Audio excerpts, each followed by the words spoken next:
Selamat datang kembali di kelas material dan proses manufaktur. Saya Teddy yang akan menyampaikan materi pada sesi ini. Kali ini kita akan membahas terkait dengan steels. Ya, steels adalah campuran besi dengan karbon dengan komposisi sekitar kecil dari 1,4 persentase berat karbon. Oke. Di slide yang telah ditampilkan, steel dibagi menjadi dua kategori. Yang pertama adalah low alloy steel dengan high alloy steel. Low alloy steel artinya adalah komposisi dari pencampur pada logam ini relatif lebih sedikit dibandingkan dengan high alloy steel. Sedangkan high alloy steel selain dari karbon juga memiliki campuran dengan elemen lain seperti vanadium, molybdenum, tungsten, dan juga bahkan nikel. Pada kesempatan ini yang mau saya highlight adalah bagaimana caranya kita bisa melihat tren atau kecenderungan perubahan sifat mekanis dari suatu steel dilihat dari seberapa besar konsentrasi karbon yang terkandung pada komposisinya. Silakan perhatikan slide yang telah dipaparkan, terutama pada bagian tengah yaitu hardenability dengan tensile strength. Hardenability artinya adalah kemampuan untuk mengeras. PS adalah tensile strength, EL adalah elongation. Jadi ada 3 sifat mekanis yang dibahas dibandingkan terhadap 3 atau 4 tipe steels ini.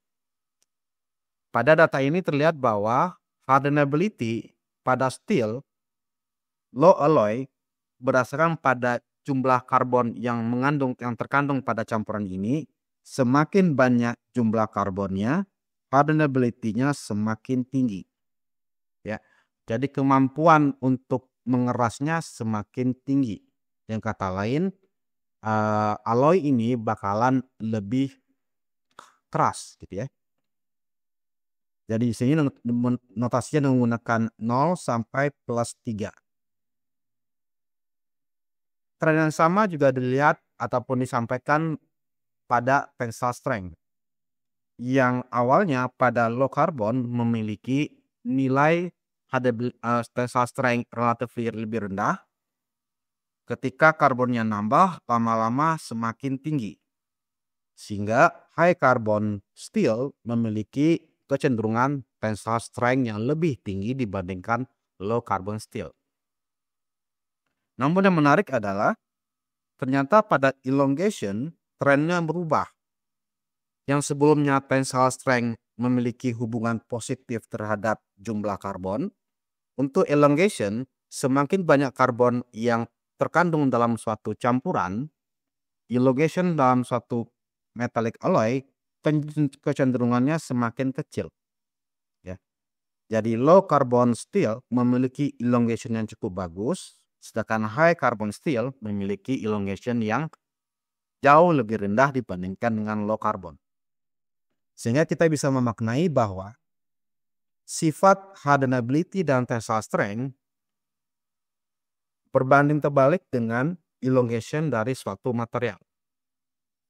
Dan hubungannya dengan karbon ataupun jumlah karbon pada campuran metallic steel adalah semakin banyak karbon, semakin gampang untuk dikeraskan, semakin tinggi tensile strength-nya, namun elongation-nya semakin kecil. Okay.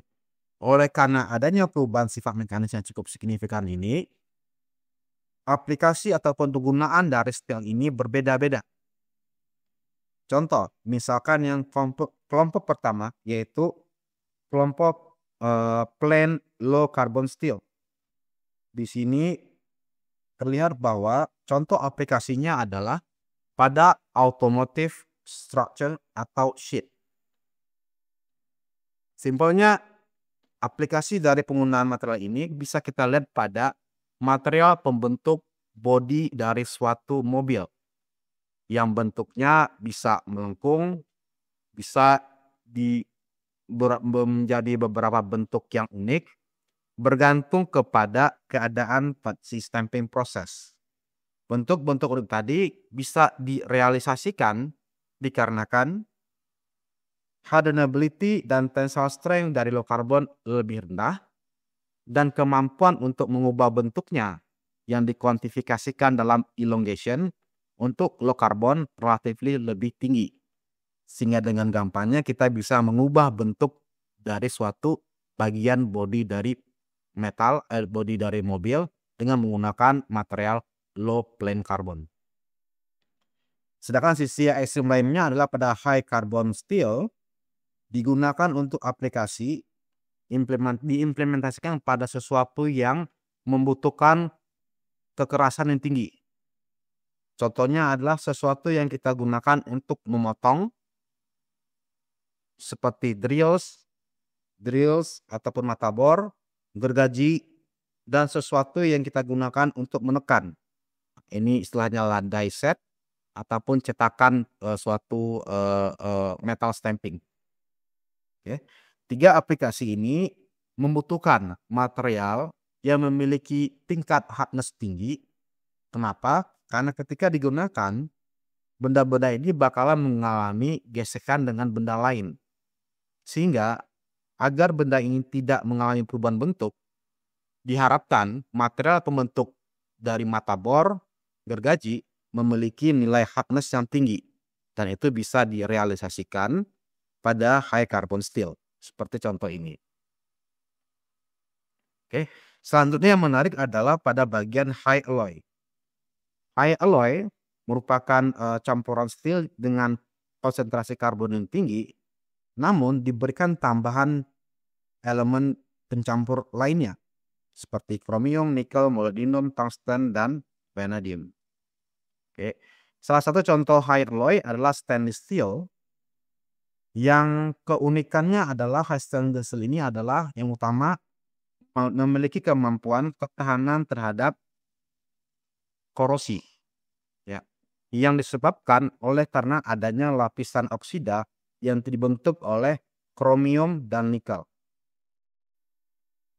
Oke, keunikan lainnya adalah stainless steel ini mampu digunakan pada ruangan ataupun lingkungan yang memiliki temperatur tinggi. Contoh seperti pada bilah jet tempur, ya. Jadi pada mesin jet yang bakalan berputar sekian puluh ribu RPM atau bukan lebih dari itu akan mengalami peningkatan panas sampai ke level 800 derajat Celcius ke atas. Sehingga penggunaan material pada bagian tersebut mesti mampu tahan temperatur setidaknya 1000 derajat Celcius. Salah satu contohnya penggunaan yang reasonable adalah stainless steel. Oke, jadi dari sini saya harapkan kita bisa memahami bahwa satu, terdapat impact secara positif dan negatif ketika terjadi perubahan komposisi dari suatu metallic alloy.